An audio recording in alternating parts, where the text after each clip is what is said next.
areas, we'll see that there's social stigma and abandonment.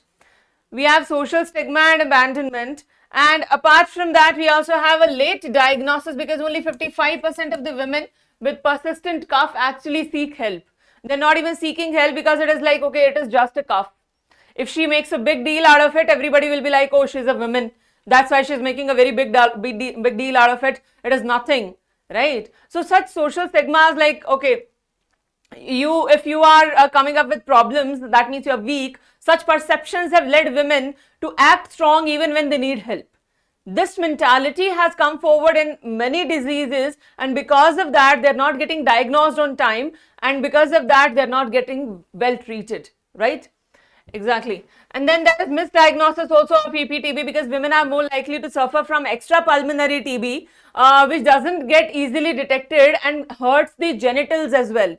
It reaches to the genitals. It is not just because generally people relate TB with cough, lungs, that's all. TB can also reach to genitals, and especially in women it has highest of the chances to reach to genitals, and we don't even know about it, and TB gets misdiagnosed because women don't come timely. Yes? Yeah.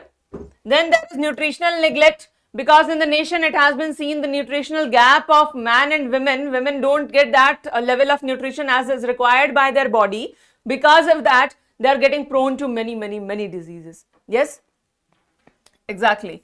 So while India's overall TB incidence has dropped, overall if we talk about India's TB incidence, it has dropped from 21% in 2015 and 2024. The gender specific challenges are still here and we need to work on that. We need to work on that. India needs a strict policy regarding the gender biasness of the diseases and want women to come forward at smaller discomfort so that things can be diagnosed easily and earlier before it is too late. Before it is too late.